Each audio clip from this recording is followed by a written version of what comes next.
Oke brother, balik lagi di YouTube channel Roslian Adventure. Untuk podcast kedua ini kita udah kehadiran di sebelah gua yang kalian udah lihat juga.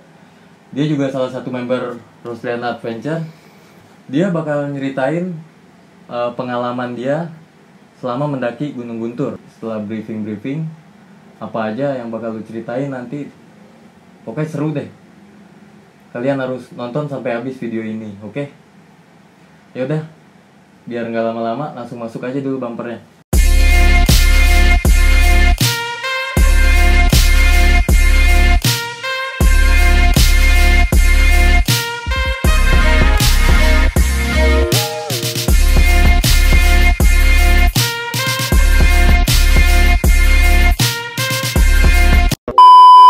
Untuk video kali ini, gue ngasih kesempatan ke teman gue yang sebelah ini buat ngenalin dirinya. Oke, brother. Emang lu pada mau kenal gua apa? Gue biasa dipanggil sih Abbas daerah. Dah, Abbas saya dah, lu panggil gua kalau mau. Dah, oke sip. Lu member di Roslian Adventure dari tahun berapa? Coba gue mau tanya lu. Masih inget nggak? Ingat dari tahun 2019. 2019? Bareng Akhir. dong. Gue juga 2019. Dadah dikit. Oke. Tadi kan lu sempet bilang ke gua, lu mau ceritain pengalaman lu di Gunung Guntur itu karena ada beberapa kejadian yang lu anggap menarik, ya kan? Bisa nggak diceritain gitu ke kita semua, ya kan? Siapa tahu yang mau nonton juga penasaran nih, menariknya gimana sih? Yang menurut dia menarik, ya kan? Tapi kalau menurut gue sih bukannya menarik doang, gokil. Segokil-gokil ya gue naik gunung, ya yang paling gokil pas gue ke Guntur. Oh gitu. Iya. Kenapa? Mungkin ada hal-hal yang lucu, gila, atau bahkan nggak kurang menyenangkan atau gimana gitu. Coba dijelasin dong detailnya, kejadian-kejadiannya tuh seperti apa. Kenapa bisa lu bilang gokil ya? Dia bilangnya gokil, bukan menarik lagi. Coba. Kurang menyenangkan kalau gue bilang. Mau gue ceritain dari awal Lebih bagus lagi kalau mau ceritain dari awal. Iya. Emang lu pada mau dengerin kalau gue ceritain dari awal? Mau dengerin nggak? Oh, Oh mau. Ya. yakin gak nih? Yakin. Udah gue ceritain dari awal ya. Gue jalan sama temen gue berempat menuju ke Grogol. Oh lu pakai bis Primajasa? Iya. Itu dari Jakarta. Dari Jakarta, Grogol, Oke, Jakarta Barat. Tapi karena harganya mahal banget dan beda juga di Kampung Rambutan, gue lebih memilih pindah ke Kampung Rambutan. Oh tadinya lu naik Primajasa dari Grogol? Iya. Karena Harganya expensive, mahal, lu pindah ke Kampung Rambutan yang lebih merakyat gitu harganya. Tapi tujuannya sama. Tujuannya sama. Cuma berarti lu agak lebih jauh aja ya ke Kampung Rambutan dulu ya. Oke, terus gimana lagi? Sampai gue di Grogol, nggak jadi naik dari Grogol, ya gue naik busway itu menuju Kampung Rambutan berempat. Yang lain pada pakai baju kerja mungkin ya kan? 4 orang bobo keril ya Iya, kan? benar. Di tengah-tengah orang berdasi mungkin atau Bener rapi lah banget, pokoknya bener pakaian orang kantor. Iya bener banget. Parah sih, gokil. Oke, lanjutin. Pas gue di busway menuju Kampung Rambutan, di situ gue nemu bis Primajasa yang harganya 95.000. Oh, 95.000. Iya. Kalau dari Grogol? Oh, dari Grogol bisa 130-an. Oh, lumayan. Bedanya lumayan buat Lumayan. beli rokok mah. Bisa lah setengah-setengah mah. Atau buat beli pin ya kan? Pin apa gantungan kunci ya kan? Atau asbak gitu ya kan? Oke, terus? Kampung Rambutan sebangsa 3,5 jam atau 4 jam gue sampai tuh di Terminal Guntur. Nah, pas di Terminal Guntur tuh Kang ojeknya kayak kurang ajar gitu, minta maksa biar naik ojeknya dia, tapi mahal banget. Gue nggak mau, sempet situ sorry. keributan sedikit lah. Sorry. Yang dimaksud kurang ajar itu bisa dijelasin nggak? Maksudnya kurang ajarnya gimana gitu? Mungkin kan teman-teman semua nanti ada yang salah tangkap nanti. Oh kok main ngomong kurang ajar aja gitu kan? bisa dijelasin nggak kenapa kurang ajarnya gitu? Kurang ajarnya si Kang ojek di terminal Guntur itu, gue baru nyampe nih, baru turun tuh udah langsung disuruh naik ojek. Padahal gue kan mau ke warung dulu gitu, mau beli kopi, ngerokok dulu, karena harganya mahal banget. Berapa tuh? Dikasih harganya berapa? 75 per orang buat ke base camp. 75 ya? 75. Untuk jarak tempuh itu sendiri dari base camp, dari terminal ke base camp itu berapa lama kira-kira kalau pakai ojek? Pakai ojek 20 menitan sih. 20 menit 25. Tapi 75 mintanya. Mahal sih. Kacau. Makanya gue nggak mau. Jadi sempat keributan sedikit lah, bacot-bacotan doang sih. Oke. Berarti itu kejadian gokil menurut dia itu yang pertama. Masih ada lagi? Masih. Jadi itu bagian pertama hal yang menurut dia gokil. Itu dimulai dari terminal Garut ya, terminal Garut. Salah, terminal Guntur. Oh, terminal Guntur. Iya. Oh, bukan terminal Garut. Sorry, gua nggak tahu Guntur soalnya ya. Dimaklumin lo, awas saya lo. Gila lu. Galak dia. Nah, tadi kan lu bilang lu dipaksa sama tukang ojek. Terus udah dipaksa dikasih harganya mahal, 75 menurut lu, 75.000. Iya. Nah, emang kalau untuk harga normalnya itu sendiri dari terminal Guntur ke base camp itu berapa sih? Mungkin teman-teman juga yang nonton yang belum pernah ke Guntur pengen tahu nih. Jadi lain kali kalau misalnya mau ke Guntur, jadi kan udah antisipasi duluan, oh harganya harusnya segini nih ya kan, biar nggak dikasih harga mahal. Coba dong kasih tahu ke kita semua. Menurut gua kalau harga 75 itu sih menurut gua kemahalan. Kalau harga menurut gua yang paling pas gitu 50 per orang. 50.000 per orang. Oke. Nah, pada akhirnya lu pasti berembuk dulu dong. Gimana nih? 75 gitu kan? Iya. Pada akhirnya lu tetap pakai ojek atau ada alternatif lain gitu kendaraan untuk ke base camp dari terminal Guntur? Tetap naik ojek. Oh, tetap naik ojek dengan harga 75. Dengan harga 50.000 per orang. Jadi Oh, bisa. Bisa. Bisa dia. Gimana kok bisa 50 tadinya 75 lu tawar atau gimana? Gua tawar. Gua berempat kan nih ya. 200 nih Bang, berempat, lu mau kagak? Kalau nggak mau, ya udah nggak usah. Dengan orang yang sama yang nawarin lu sebelumnya? Dengan orang yang sama. Akhirnya dia mau dan dia manggil teman-temannya. 4 motor jadinya gue berangkat. 4 motor ya. Oke. Nah, dari situ ke dari terminal Guntur, lu base camp apa sih? Citiis. Iya. Base camp Citiis. Iya. Itu dari terminal Guntur ke base camp Citiis itu 20 menit ya tadi lu bilangnya? 20 kurang lebih. menit atau 25 lah. 20 sampai 25 menit. Iya. Oke. Nah, itu jam berapa lu nyampe terminal Guntur? Jam 12 lewat 15 menit lah. Terminal Guntur? Iya, terminal Guntur. Jam 12 lewat 15 menit. Ya jam 12-an ya. Berarti lu nyampe base campnya jam 1 kurang. Jam 1 kurang. Jam 1 kurang. Iya. Oke. Oh, lu tengah malam juga ya nyampenya. Tengah malam. Terus sampai di base camp Citiis jam 1 kurang, langsung istirahat sampai jam 5. Dan jam 5 itu atau subuh gue langsung prepare makan Indomie, makan seadanya lah. Berarti sarapannya pakai Indomie tuh? Iya, Indomie. Indomie.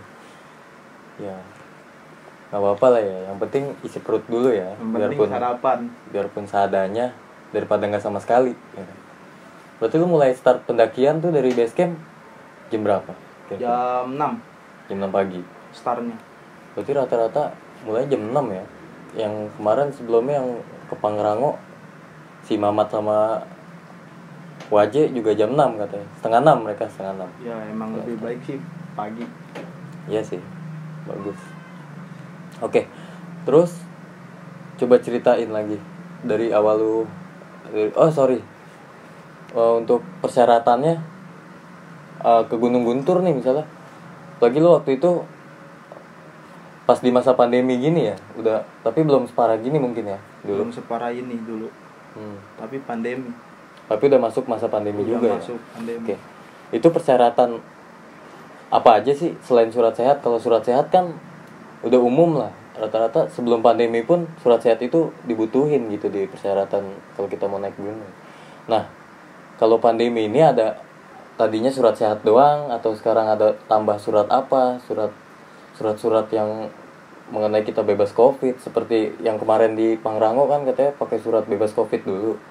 Kalau di Guntur gimana? Kalau pas gua ke Guntur sih surat ini gua bawa cuman surat dokter doang. Oh, cuma bawa surat sehat. Surat sehat. Mungkin karena dulu belum terlalu parah ya pandeminya kayak sekarang Belum gini ya. Iya, Jadi yang perlu dibawa cuma surat sehat gitu ya. surat sehat. Nah, oke. Untuk biaya registrasi itu berapa sih Gunung Guntur per orangnya? Tahu gua sih 25, cuman gua sempet nggak bayar karena gua nggak lewat pos 1. Oh, lu ngeliat pos 1. Iya. Kenapa bisa gitu? Jadi ini gua start dari via Citiis. Aturan kalau mau ke pos 1 belok kiri, gua beloknya ke kanan ke jalur pipa-pipa. Tembus-tembus gua ke pos 2 langsung. Itu sorry, dapat arahan dari siapa lu kok bisa belok kanan? Yang lu bilang jalur pipa-pipa itu lu dapat info dari mana atau lu udah tahu sebelumnya atau gimana gitu? Karena di situ arah jalannya emang agak sulit buat ditemuin gitu. Nanti ada plang di situ, di depannya lagi enggak. Jadi gua belok kanan, di situ gua salahnya langsung ke pos 2. Oh, jadi berawal dari ketidaktahuan. Iya. Jadi lu nggak tahu harusnya belok kiri gitu. Iya, benar. Lu belok kanan, Belok sebenarnya kanan. lu mau cari pos 1 ini mana? Aku nggak nyampe. Tahu-tahu pas lu nyampe Pos 2 pos 2, ternyata harusnya di pecahan tadi lu belok kiri. belok kiri.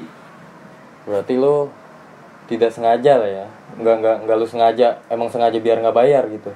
Enggak, emang enggak sengaja kan, nggak enggak sengaja. tahu. Iya. Itu buat kalian kalau ke Gunung Guntur via Citiis, berarti kalau ketemu pecahan ada jalur pipa di sebelah kanan, kalian tuh ambil sebelah kiri biar nggak tembus-tembus langsung pos 2 gitu. Berarti kurang lebihnya 25.000 biaya registrasinya. Iya. Harusnya. Oke. Nah, itu kan berarti lu lewat jalur yang di luar orang-orang umum lewatin gitu. Iya. Pendaki-pendaki umum lewatin. Mungkin itu bisa jadi jalur akamsi atau jalur yang pedagang. Kalau gue bilang jalur pedagang, soalnya gue nemu orang lagi ngebabat rumput, Gitu.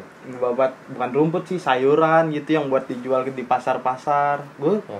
ketemu mulu sama orang-orang kayak gitu. Berarti itu jalur petani lah ya. Jalur kebun petani, gitu ya. kebun. Berarti itu secara tidak sengaja, guys. Bukan disengaja nggak mau bayar ya kan? Nggak Karena sengaja. dia nggak tahu jalur, harus belok kemana, akhirnya dia salah. Tembus-tembus di pos 2 muncul. Ya. Oke. Nah, berarti itu sampai di pos 2, lu berarti nggak sama sekali nggak ngelewatin pos 1. Nggak ngelewatin pos 1. Nah, itu. Boleh diceritain lagi? Lanjut dari pos 2 itu terus ke pos-pos selanjutnya itu gimana pengalaman lu? Pas gue sampai di pos 2, gue tanya dong, di situ kan ada warung. Bang, ini pos berapa? Pos 2 deh, katanya gitu. Pos 1-nya di mana, Bang? Di bawah. Terus gue belum bayar simaksi, Bang. Aturan kan bayar simaksi di pos 1. Kalau mau Ade turun lagi aja ke pos 1. Cuman di situ gue berempat memutuskan buat bayar di pos 3. Oh, bisa. Karena di pos 3 bisa. Oh, bisa. Jadi oh, buat kalian-kalian yang belum pernah ke Guntur dan nggak tahu kalau ceritanya seperti ini, kalau misalnya kalian sampai salah ambil belokan ya, jatuhnya belokan ya. Kalau kalian harusnya pos 1 kiri terus kalian ambil kanan tembus-tembusnya di pos 2, kalian masih bisa tetap bayar simaksi di pos 3 gitu ya, bener ya? Bener. Oke, lanjutin. Sampai gue pos 2 nggak jadi turun untuk bayar simaksi di pos 1, gue lanjut ke pos 3. Sorry. Dari base camp itu terus yang tembus-tembusnya pos 2 itu lu berapa jam gitu kira-kira yang lu tempuh? Dari base camp sampai pos 2 sekitar 2 jam setengah. 2 jam setengah. Iya. Dari base camp ke Pos 2. pos 2 lewat jalur yang pipa-pipa itu ya. Lewat pipa-pipa ya. Oke. Terus Lu kan lanjut tuh ke pos 3. Iya, lanjut. Dari pos 3 itu waktunya estimasinya kurang lebih berapa lama? Masih kurang lebih 1 jam. 1 jam. Dari pos 2 ke pos 3. Oh, berarti lebih jauh dari base camp ke pos Ke 2 pos karena langsung ngejos berarti ya, nggak Langsung ngelewatin ngejos pos nggak ngelewatin 2. pos 1 kan. Kalau ngelewatin pos 1 kan Mungkin dibagi 2 lah mungkin gitu ya. dibagi 2 waktunya. Benarnya sih sama aja. Ya, oke. Nah, ya udah silakan lanjutin lagi dari pos 3. Kita mau dengerin nih ceritanya di Guntur yang katanya kan gokil gitu, bukan menarik lagi, ini gokil loh katanya. Coba lanjut ceritain. Itu dari pos 2 menuju pos 3 tuh 1,5 jam. Sesampainya di pos 3 itu gua bayar simaksi dong. Nyata Bener ada di sana. bener ada, cuman abang-abangnya nolak, katanya nggak usah bayar simaksi kalau emang nggak bayar di pos 1, bawa pulang lagi aja uangnya. Ya udah gue sebagai nggak enak bawa pulang lagi uangnya, gue beli jajanan dong otomatis di situ. Gue beli kayak air, terus Indomie lagi, sama stiker Guntur lah gue beli Di pos 3. di pos 3. Nah kan lu ngebahas soal jajan ya, itu jatuh jajan kan? Jajan. Ya. Gue kepo nih, untuk harganya di pos 3 itu sama dengan gunung-gunung lain kah? Atau beda gitu? Untuk harga-harganya kayak lu bilang air, Indomie, terus stiker atau apa segala macem. Itu harganya gimana? Relatif murah kah atau ya biasa lah, normal sebagaimana di gunung gitu ya kan? Nggak mungkin harganya sama kayak di warung-warung di perkampungan di bawah gitu, coba gimana? Kalau gue bilang harganya sih normal Normal seperti di gunung-gunung lain gitu. di gunung-gunung lain. Gitu. Misalnya semangka 2,5 gitu ya, 2.500. 2.500, cuman di sana nggak ada semangka. Lu Indomie doang sama rokok-rokok paling adanya. Sip. Mantap. Gorengan ada gorengan. Oke, berarti harga jajanan normal lah ya, harga-harga penjual di situ kayak gunung-gunung lain tuh sama ya. Sama harganya. Oke, terus dari pos 3 itu gimana lagi? Sampai pos 3 gue habis beli makanan langsung beres-beres buka tenda, terus Oh, ngecamp di pos 3. ngecamp di pos 3 gue. Emang tempat campnya di pos 3. Oh, cuma di pos 3 atau? Cuman di pos 3. Cuma di pos 3. Iya. Oke, lanjut. Kalau mau langsung ngecamp di atas nggak apa-apa, tapi rawan angin kenceng di atas. Pasti lah. Di atas mana puncak? Di atas puncak. Oh, ada. Cuman Bahaya, guys. jarang lah yang sampai Jarang. sono. Karena kan kalau gua lihat-lihat di internet ya, puncak Guntur itu kan nggak ada pohon, Iya. kalau yang gue lihat ya, Bener emang. itu kan rawan banget, Rawan. iya kan? Angin di pos 3 juga anginnya udah kenceng, apalagi di puncak gitu. Iya, tapi di pos 3 itu masih pohon, masih rimbun. Masih gitu. rimbun. Oh, gitu. Terus dari pos 3 Pos 3 berarti ngecamp lah, bermalam di situ ya. bermalam di situ, gue buat tenda, masak-masak, makan. Jam 8 gue istirahat. Mulai summit, gue bangun jam 3, masak-masak, summit jam 4 gue. Oh, berarti lu summit jam 4 Jam 4. dari pos 3. Dari pos 3 Oke. menuju ke puncak. Dari summit dari pos 3 itu makan waktu berapa lama? Berarti itu lu ngelewatin pos berapa? Ada berapa pos sih di Guntur? Sampai pos 3 doang. Oh, itu terakhir tuh, Iya, pos 3. pos 3. Oke. Berarti habis pos 3 Langsung tujuannya langsung ke ke puncak. puncak. Oke. Berapa jam tuh trek summitnya? 4 jam trek summitnya. Di jam, situ lumayan juga. gokil juga, yang gokil ya pengalaman gue naik gunung.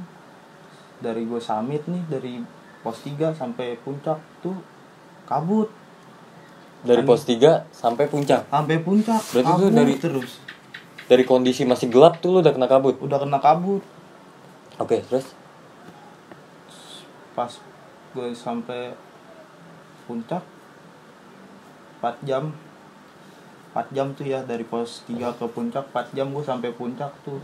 Di puncak 2 Gunung Guntur kabut, tetap kabut. jam berapa, sorry? Jam 8. Jam 8. Iya. Itu Dari di jam 4. Dari jam 4 nyampe puncak 2. Lu sebut tadi puncak 2. Sorry. Emang puncaknya ada berapa, Guntur? Sebenarnya sih ada 6. Oh, ada 6. Yang gua tahu sih cuman 3. Kalau ketiga dari puncak 2 turun lagi, cuman gua nggak berani karena kabur. Iya. Nggak usah terlalu ngambil resiko ya. Kalau emang tidak memungkinkan ya udah Sampai aja. Di puncak 2 aja gua. Berarti sampai puncak 2. Puncak 2. Nah, berarti itu dari jam 4 subuh itu lu berangkat summit ya, summit dari pos 3, keluar tenda itu udah kabut. Udah kabut. Cuman belum parah. Oh, belum parah. Pas jam 6 lewatan baru parah banget sampai puncak. Oh, berarti setelah lu udah perjalanan 2 jam, iya, baru bener. Baru kabut gitu. Sampai 2 jam ke depan. Sampai 2 jam ke depan atau sampai ke puncak. Tapi itu untuk jarak pandang kita sendiri kabutnya gimana sih? Padat banget sampai jarak pandangnya itu dekat gitu, atau masih bisa lah beberapa meter, atau 1 meter atau 2 meter gitu? Gimana? Masih bisa 2 meter lah. Oh, 2 meter masih kelihatan. Masih kelihatan. Berarti untuk penglihatan kita tuh untuk ke trek masih kelihatan lah. Masih kelihatan. Terus sesampainya gua di atas di puncak, gua turun dong dari jam 8. Di puncak itu lo berapa lama? 30 menit doang. Oh, sebentar Cuman foto-foto doang. 30 menit di puncak, langsung turun tuh ke pos 3. Oh, langsung ke camp lagi, ke tenda. Ke tenda lagi. Karena mau pulang. Gue penasaran nih. Pas lu summit itu barang-barang lu packing semua terus bawa ke puncak atau lu tinggal? Ditinggal. Oh, ditinggal. Iya. Jadi berarti kita cuman bawa cemilan sama air doang lah. Sama kayak gunung-gunung lain ya? Iya. Berarti kalau summit ditinggal. Tapi kan ada beberapa gunung yang summit nggak ditinggal, barang tuh tetap dibawa gitu. Contohnya misalnya naik gunung gede tapi lintas nih, naik Putri turun Cibodas, otomatis lo habis di Surken itu ngecamp, bawa dong barang-barang, masa mau tinggalin di Surken, karena kita nggak balik ke Surken lagi, langsung turun via Cibodas gitu. Oke, lanjut. Tadi nyampe lu turun dari puncak langsung ke pos 3. Langsung ke pos 3.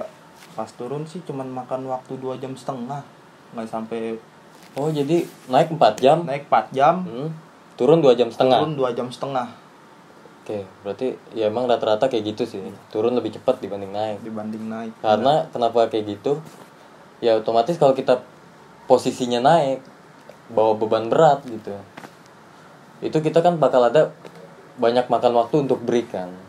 Sedangkan kalau turun jarang. Waktu breaknya itu jarang, dan kecepatan kita ngelangkah pun lebih cepat dibanding naik. Naik kita selangkah bisa sepersekian detik baru ngelangkah lagi. Tapi kalau turun kan pluk. Bahkan lari pun juga bisa. Nah, kayak gue kemarin lari. Bagi yang bisa. Iya. Kalau yang nggak bisa ya jangan lari. Dipaksa. Iya. Soalnya gue punya pengalaman juga di salah satu gunung. Itu gue turun dari puncak, gue lari. Iya. Setelah gue lari, lama-lama tuh lari gue nggak bisa kekontrol. Akhirnya gue nggak bisa kendaliin lah. Lama-lama tambah kenceng karena sudut kemiringan gunung itu sendiri pas turun dari trek summit itu parah juga. Ya, gue kurang tahu sih berapa derajatnya, cuman ya parah lah. Tapi kalau boleh tahu tuh gunung mana tuh? Kok jadi nanya? Ntar ada bagian sendiri, ntar kalian tungguin. Ada satu part gantian gue yang ditanya-tanya. Oke, kalian tungguin aja, jangan sampai kelewatan. Makanya nyalain lonceng notifikasinya, biar kalau kita upload lagi, ya kan, bisa dapat pemberitahuan, terus bisa lihat. Siapa tahu pas video itu upload, gue yang lagi ditanya-tanya, ya kan. Gue bakal ceritain di salah satu gunung, masih di Indonesia juga, karena kita belum ada yang pernah keluar negeri naik gunung. Betul. Oke, yaudah lanjut lagi. Dari puncak makan waktu ke pos 3 itu 2,5 jam. Sesampainya gue di pos 3, masak lagi, makan buat turun, buat pulang. Makan untuk persediaan tenaga untuk pulang. Turun. Iya, untuk turun. Nah, terus pas masak-masak itu makan waktu sejam lah, kurang lebih. Sejam. Dan beresin tenda juga, packing sejam. Langsung turun. Berarti turun dari pos 3 itu lo nggak mampir-mampir ke pos lain, mungkin break sebentar doang ya? Break sebentar doang. Nah, tadi kan pas berangkat lu bilang nggak lewat pos 1 nih, Iya. ya kan? Nah, pas turun ini gimana? Pas turun gua ketemu ini dulu pendaki ya, dan pendaki itu ternyata mantan porter Gunung Guntur, namanya Bang Wahyu. Di pos 2 gua ketemu di situ, namanya Bang Wahyu. Oh, hampir sampai pos 2 itu lu ketemu mantan porter Gunung Guntur. Mantan porter Gunung Guntur. Iya. Siapa tadi? Sorry. Bang Wahyu. Bang Wahyu. Apa kesannya lu ketemu dia tuh, lu ngobrol biasa ya kayak umumnya pendaki ketemu sama pendaki lain gitu atau gimana gitu? Kesannya sih di pos 3 gua barangnya Bang Wahyu ternyata udah ketinggalan, dan orang base camp pos 3 nyuruh gua untuk kejar si Bang Wahyu itu. Oh, jadi Barangnya udah ketinggalan. ya, oh, jadi mereka berempat nih pas mau turun dari pos 3 dititip Barang Wahyu, gitu ya. Iya. Punya si Bang Wahyu ini yang mantan porter Gunung Guntur itu, karena ketinggalan mungkin ya. Ketinggalan. Nah, kebetulan mereka berempat mau arah turun, jadi Sekalian. orang pos yang di pos 3 itu nitipin ke mereka gitu. Ya. Benar. Nah, terus sampai hampir pos 2 itu lu ketemu. Pos 2 itu gua ketemu Bang Wahyu di situ. Setelah ketemu gua kasih barangnya dia, terus dia ngajak foto-foto bareng di situ. Foto-foto bareng, nge-break sebentar sambil ngerokok, bat 2 bat lah ya kan. Sampai itu gue langsung lanjut ke pos 2. Pos 2 langsung ngejos ke pos 1. Gue lewat pos 1 turun. Nah, terus lu kan berangkat nggak lewat pos 1, berarti lu bisa dihitung tidak sengaja jadi pendaki gelap. Iya. Ya kan? Nggak sengaja kecemplung jadi pendaki gelap karena ketidaktahuan lu. Iya. Tentang trek Guntur itu harusnya belok mana, ya kan? Nah, itu pas lu turun lewat pos 1 nggak ada pemeriksaan tiket. Nggak ada pemeriksaan tiket. Oh, nggak ada. Nggak ada. Oh, jadi lu naik tanpa tiket, turun pun nggak diperiksa. Ya, dan Bang Wahyu itu juga ngebantu ngomong kayak, iya dia kan, gue kan cerita tuh Bang Wahyu, Bang gue tadi nggak lewat pos 1 langsung pos 2. Lalu cerita ke Bang Wahyu ini. Bang Wahyu langsung ngebantuin gue pas nyampe pos 1 tentang, ya gue nggak denger dia ngomongin apa ya, tapi yang jelas dia ngebantu gue untuk turun, ngebantu ngomong ke orang base camp pos 1. Oh, tadinya kalau misalnya nih lu nggak ketemu sama Bang Wahyu, itu bisa jadi masalah juga mungkin ya. Bisa jadi masalah Gitu, karena dibantu ngomong tapi lu nggak tahu dia ngomong apa, si Bang Wahyu ini ke orang base camp pos 1, akhirnya bisa. Setelah itu menuju dari pos 1 langsung ke base camp. Di base camp kita mandi dulu oh, mandi ya biar seger ya kan. Biar seger, biar nggak jemberan dikit lah sampai Jakarta lagi. Oke. Nah, berarti kan tuh lu udah selesai lah maksudnya. Selesai. Ada cerita menarik lagi nggak, atau lu arah Jakarta, atau udah cukup sampai situ atau gimana? Yang lebih menarik lagi sih buat Bang Wahyu aja nih, kalau nonton video ini gue makasih banget Bang sama lu udah mau bantu gue buat pulang, walaupun Bantu kalian lah gitu ya. Bantu gue dan temen-temen gue dah pokoknya Ya. Di situ gue pulang kekurangan dana Bang, kekurangan dana, jadi ditutupin sama dia. Oh, jadi lu pas mau udah turun dari base camp, pas mau balik ke Jakarta lu kekurangan dana. Dan dibantu si sama Bang Wahyu ini. Iya. Oh, gitu. Buat Bang Wahyu, kita ngucapin terima kasih karena udah membantu teman-teman kita yang lagi kebingungan pulang ke Jakartanya di Guntur karena kehabisan uang. Nah, karena salah perhitungan mungkin mulai dari berangkatnya. Sekali lagi makasih Bang Wahyu. Semoga Bang Wahyu nonton video ini. Semoga. Terus, nah setelah itu kan berarti lo kekurangan budget ya? Iya. Emang dari awal di Jakarta itu lu budgetin berapa sih satu orang? Gua sih budgetin ngepres. Berapa tuh waktu itu? 3,5. 350.000. Iya, kalau gue bilang buat teman-teman yang lain jangan bawa uang segitulah. Kalau bisa lebihin kayak pas setengah 500 biar enak, lu nya juga nggak sengsara kayak gua. Gitu. Oke, brother. Jadi ada pelajaran yang bisa kita ambil dari cerita Abbas barusan.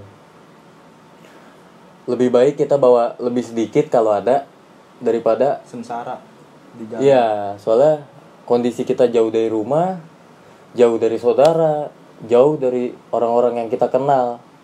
Agak repot juga sih kalau kekurangan kayak gitu kan. Repot. Kita mau balik ke Jakarta, ongkos habis gitu kan. Otomatis kan kita bingung. Aduh, gimana caranya nih ya kan.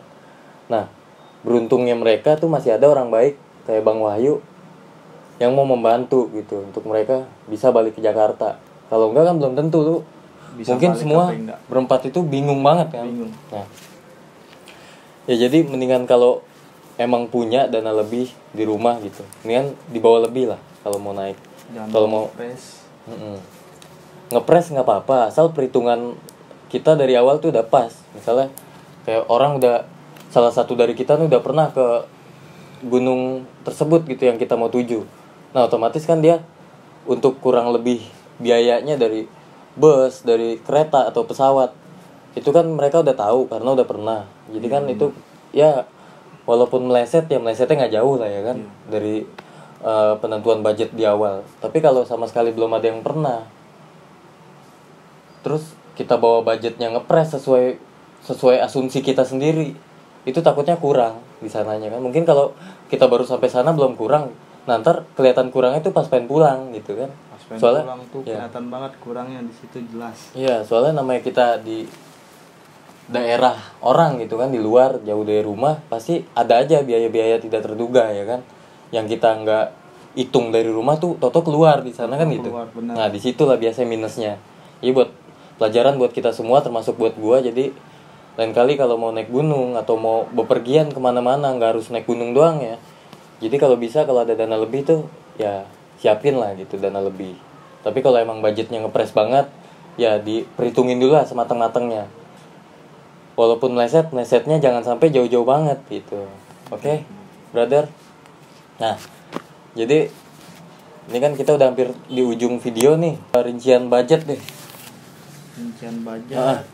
Rincian budget lu dari Jakarta nih. Mulai dari bus langsung pulang Ya. Langsung PP aja. PP aja. PP minimal 2,5 deh. 250.000. Itu bus. Itu bus. Terus bus 250.000 PP. Untuk logistik per orang, gua kan 4 orang tuh. 50.000, jadi 200 aja lah buat logistik. Logistik sama kayak yang ke Pangrango kemarin ya. Per orang dibajetin 50.000. Oke. Dan si Maxi 25.000 per orang kalau bayar gua.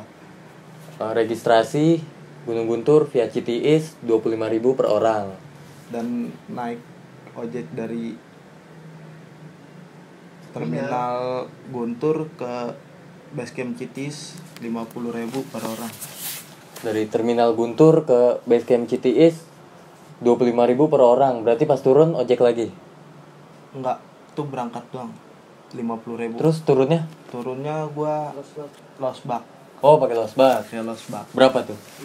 30.000. Oh, berarti naik ojek 50.000, turun naik Losbak. Numpang gitu, ngompreng gitu ya di belakang. Iya, tapi gua bayar juga, nggak enak kalau Iya. bayar juga ya. Iya, maksudnya Iya. lu kayak orang nebeng gitu ya, BM. lah kalau Jakarta mah. Makasih banget Abbas sudah mau ceritain pengalaman gokilnya katanya ke kita. Mungkin podcast kedua kali ini tentang pengalaman dia di Gunung Guntur sampai di sini dulu. Kalian tungguin podcast kita selanjutnya dengan narasumber yang berbeda dan di gunung yang berbeda juga. Bener tuh. Kalau kalian suka sama video-video kayak gini, jangan lupa di like, di komen, dan di subscribe. Dan jangan lupa nyalain lonceng notifikasi biar kalau kita upload video lagi kalian dapat pemberitahuan. Biar kalian bisa langsung tonton video kita. Pokoknya wajib ditonton. Yaudah mungkin segitu aja podcast kedua kali ini.